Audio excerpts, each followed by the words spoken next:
According to Arizona state law, no school district can include in its course of study methods of homosexual sex. Here is what one student has to say about that. Funds raised by Southern Arizona AIDS Foundation will go to help support those who are afflicted by HIV or AIDS. So far, they have raised $130,000 with the goal of $150,000. Regardless of political opinion, both young men agree that voting is important and that the youth need to get out and vote so their voices can be heard. If a person were to go to a hospital today and were of limited English proficiency, they would have the right to a medical interpreter.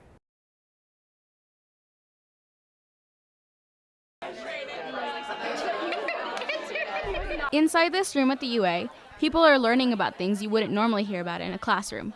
Student intern of the Pride Alliance, Nikki Mustard, is one of them. She's from Illinois, but her high school didn't offer queer inclusive sex ed, so she's here getting the information she needs. And they spend their time, and you get to ask these questions without judgment and knowing that you're going to be getting medically and ethically accurate answers. It's just a really amazing event that goes on, and I think I can learn from it, and I want to support the event because I think other people can learn from it too. Senior Health Education Specialist Maureen Dury from the Southern Arizona AIDS Foundation spoke with students. I think the goal of today's event was to educate people who maybe didn't have an opportunity to have sex education in high school, have gotten to college, have a lot of questions that need answered. People here say events like this one make a difference for the queer population because most high schools don't teach students queer inclusive sex ed.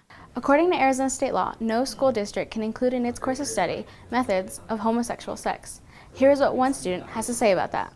But they're told by their institution that it is wrong and that you shouldn't do it anyways.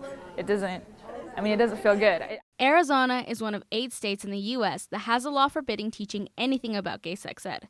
The laws are called No Promo Homo laws, which states, in part, no school can promote a homosexual lifestyle or show it as a positive alternative. I think that because we're not able to give youth information, they choose to have sex in ways that are unsafe because they don't know how to have safe sex. It's education and a curiosity a need the U of A is meeting in this room. For Arizona Cat's Eye, I'm Maritza Dominguez. Hey Carl, how's it going? It's John. 20 years ago, John Jackson was 34 years old when he learned he was HIV positive. In 2003, he decided to work with Southern Arizona AIDS Foundation as a peer counselor. He finds treatment options for his clients and offers emotional support. The whole idea of a peer counselor was to be able to directly connect with the clients that you're going to be serving, and you understand exactly what they're going through. HIV stands for human immunodeficiency virus, which weakens the immune system. AIDS is the last stage of the HIV infection. Hey. SAFE services about 1,300 people in the Tucson community. In order to be able to help the community, SAFE hosts fundraising events like the AIDS Walk. It's our largest community fundraising event, and this marks our 28th year of AIDS Walk in Tucson. Hundreds of people came out to the event to walk and donate to the cause. Funds raised by Southern Arizona AIDS Foundation will go to help support those who are afflicted by HIV or AIDS. So far, they have raised $130,000 with the goal of $150,000. I came out to support my friends who have gone before us, who have died because of this nefarious disease, and in support of those living still with HIV. Let's Whip Stigma was repeatedly said throughout the event. Many of Jackson's clients have told him of situations where they've been stigmatized because of their HIV infection. It's really heartbreaking because somebody doesn't, in their family or whatever, didn't take the time to just read about what is risky and what is not. They just go by these preconceived notions from who knows when.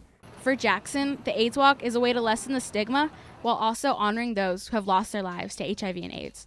For Arizona Cat's Eye, I'm Maritza Dominguez. And we hope that we can count on your vote for Donald Trump. Ben Lynch is only 20 years old, but he finds himself volunteering at a phone banking event for the Republican Party. Lynch grew up in a Republican household in Tucson and continues to support the GOP. He calls people who are Republican or independent to see what they think about the upcoming election. But I've never actually sat and volunteered for a candidate. So that I really felt strongly about who I supported this year, and I believed it was my duty to encourage others to vote for Donald Trump. On the other side of the aisle, Alon Davidowitz is knocking on doors in the south of Tucson. This Tucson native is on fall break from his second year of university at Oberlin College in Ohio. He believes it's important to do more than just vote. That's something that's really important to me. but I haven't done it to the extent that I probably should have in the past. The U.S. Census Bureau shows, with each presidential election, the age group 18 to 29 has the lowest turnout. In the 2012 election, 45% of young voters turned out, compared to the 65 and over age group of 72%. Pima County Republican Party Chairman William Beard says that's mostly because voting isn't a priority for everyone. I think it comes down partly to education, partly to outreach by the political parties. I know in our case we try very hard to connect with not just the folks at the college level, but starting earlier with some of the high school students. Regardless of political opinion, both young men agree that voting is important and that the youth need to get out and vote so their voices can be heard. It's so exciting. I mean, it's honestly, it feels so powerful to actually have your voice heard in the government. Research shows that if youth vote now, they'll continue to do so throughout their life. For Arizona Cat's Eye, I'm Maritza Dominguez.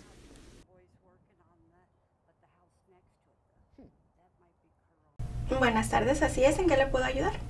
As a medical interpreter, Carla Sager gets phone calls like this one many times throughout the day. Ellos serían los que le atienden Before working as an interpreter at Tucson Medical Center, she worked as an over-the-phone interpreter. Over the phone, you're just a voice, but in person, you actually get to talk to people, see people, help more, be more involved with the person.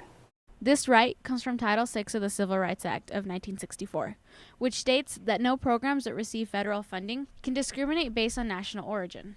If a person were to go to a hospital today and were of limited English proficiency, they would have the right to a medical interpreter. You know, working in a hospital, it's critical that patients have that right and that they have access to a competent interpreter because so many things can go wrong. They work as a language bridge, and just like any other healthcare profession, their main priority is the patient's well-being.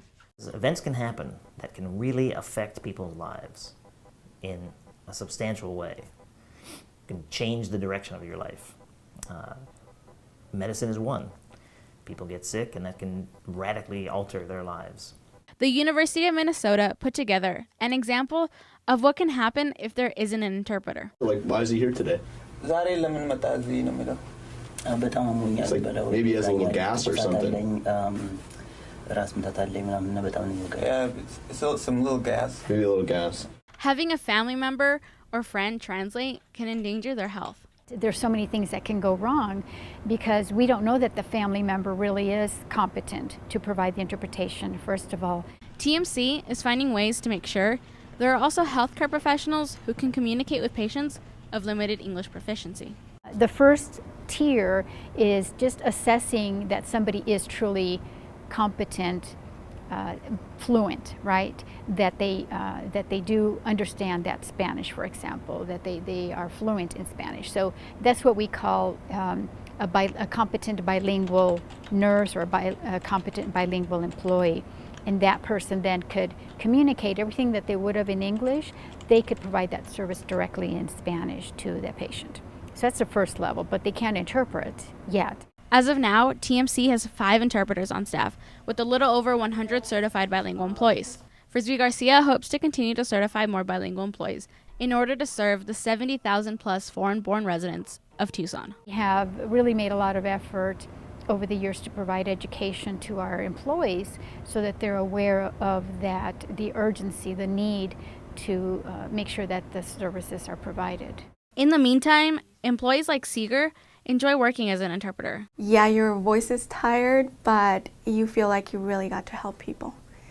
You feel like a part of someone's day, that you did something good for someone because you got to help someone understand what's going on with their health. She will continue to make sure people who have limited English skills will receive the proper health care. For Arizona Cat's Eye, I'm Maritza Dominguez. For discharge, excellent. We'll send somebody over. Thank you so much. Thank you.